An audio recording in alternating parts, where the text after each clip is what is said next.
What's up, my 1111 YouTube friends? Got Project Wet Basement here, ready to tear the engine out and put that brand new engine in that we are going to build for it. Just got a new handle here in the mail from Kraus Custom Design. Kelvin Kraus on Facebook, you can find him under. Oh yeah, got the handle for Project Wet Basement. So that'll be going on the sled once we go to put the engine in. Trent and I are going to get after it here. We're going to get this thing all tore down, get the engine pulled out, and then I'll be able to get everything pressure washed and get everything cleaned up to start putting that new engine in here. So enjoy watching us do a little bit of work here, guys.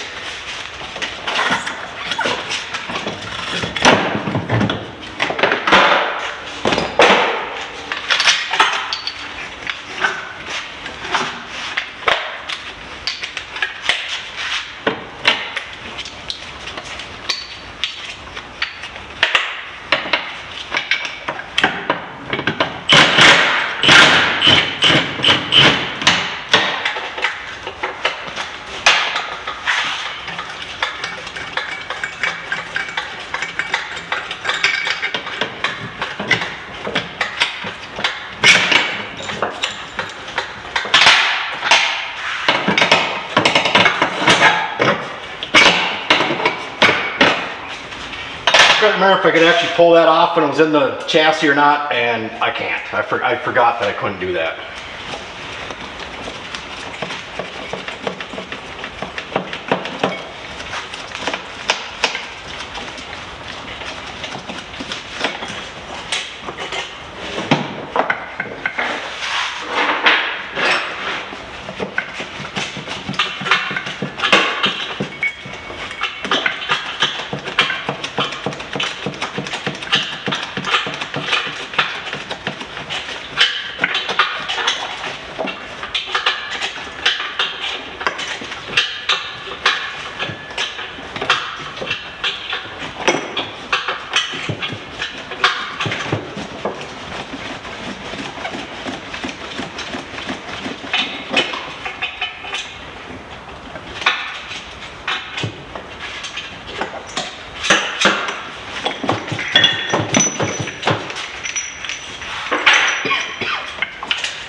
Do you remember if you got to pull this bracket or not? Do what? Do I got to pull this bracket? Nope. Shouldn't have to.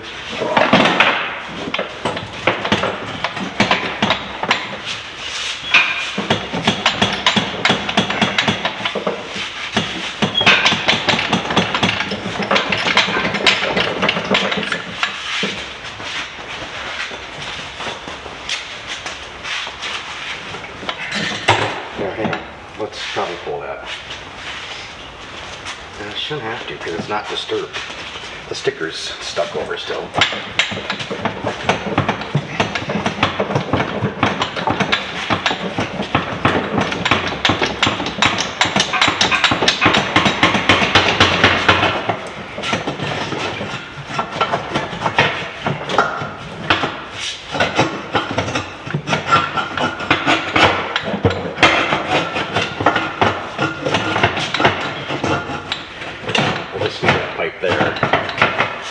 Get the engine out with it there. Okay.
I like to use these on the oil lines and water lines if you still have coolant in it.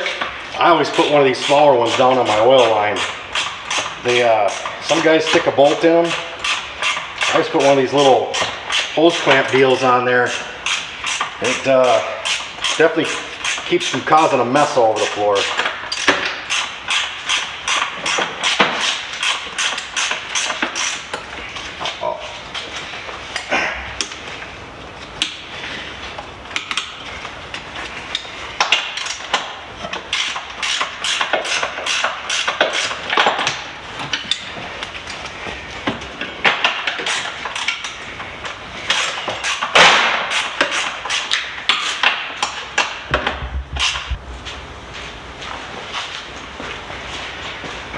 Oh, I think we're about ready to get it out. We just had to take a half-hour pause on the video because when I built this thing 7 years ago, I neglected to somehow attach the motor mount bolts to the bulkhead back here, and with the track in it, it wasn't the easiest to get our hand up there with a wrench to hold on to the bottom side of the bolt. So we finally got it figured out, and we got it. And I think when I go put the new engine in, because the track's gonna be out because I'm doing a new track for it. I'll show you guys the track here in a second, but I think I'll put the new track in first.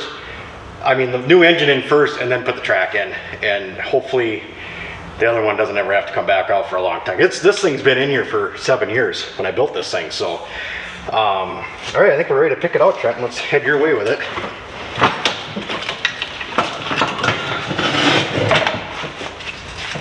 Got it? Yep.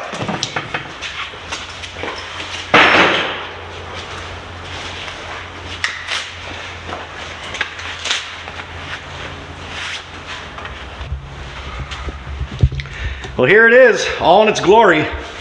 Probably put my best guess is a couple thousand miles on this thing. You know, I guessed around 1,000 to 1,500, but I think I was way light on that guess of 1,000 to 1,500. I think it's more like a couple thousand miles that I've actually put on this sled, because for the first couple winters, this was my only this was my rider. This is my only sled I had for the first few years after building it. So I rode this thing a lot. I mean, there was several weekends I'd put on a couple hundred miles in a weekend on this thing, and she was a blast. She was just a blast. So everything's out. It's ready for a good pressure washing, a cleanup. Possibly going to update the chain case. I don't know. I don't know if I have room. I think the newer style chain cases are a little thicker in here, and I'm squished for room here already. So I don't know if an updated chain case can be able to happen, but I'm going to look into it as long as I'm this deep into it. But I am doing a new track. The old track's getting a little wore out.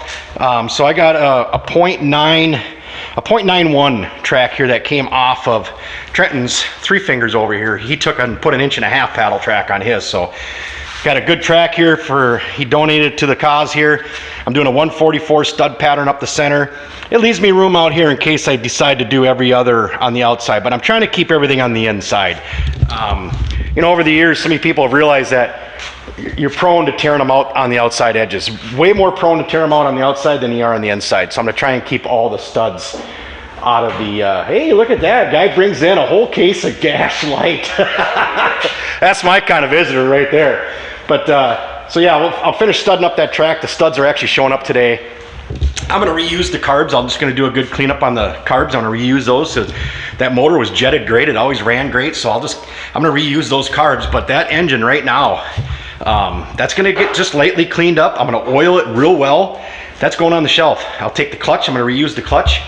And that's about it off of here. Otherwise, I'm gonna set this thing on the shelf and let it rest. And then just in case I need it, I don't know. You know, I'm hoping the new engine that we're building is gonna be a good engine, just like that one. That was just a pull and go. And I'm hoping the new engine that I'm putting in is gonna be a pull and go engine also. So we're gonna update the bars too. It's another thing we're gonna do on here is we're gonna get these bars out of the old kneecaps. When I built it, I tried to keep it as, you know, authentic to a 79th and Cherokee as I could.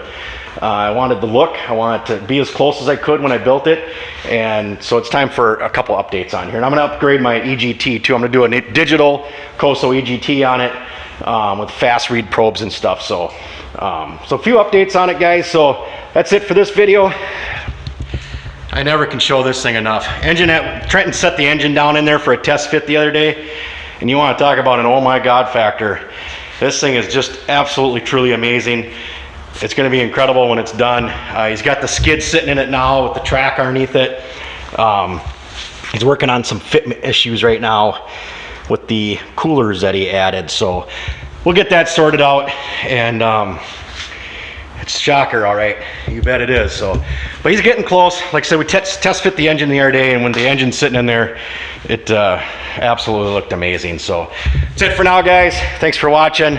Actually, this morning too, I bounced back and forth. I don't have ADD. Some say I do, but bounce back and forth. I was doing a little bit on Freedom this morning too, working on some of my exhaust brackets and adding some spring tabs. I'm working on the front bumper for it right now.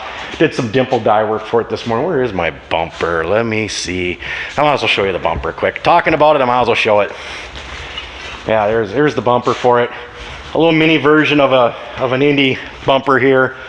Working on my tunnel closure in the back too. I'm gonna extend the tunnel out just a snitch, and it's gonna be a whole nother video. I'm doing some pretty cool stuff to the back of the tunnel. So, and here's my bracket for my exhaust right there. The little bracket to hold up on the exhaust, and I was just working on that right now. So I decided, well, Trenton, quick, let's get this engine out. I thought that was gonna be a 15-minute ordeal, and it turned into a little over a half an hour struggling with the 2 bolts. So talk to you guys later. Thanks for watching.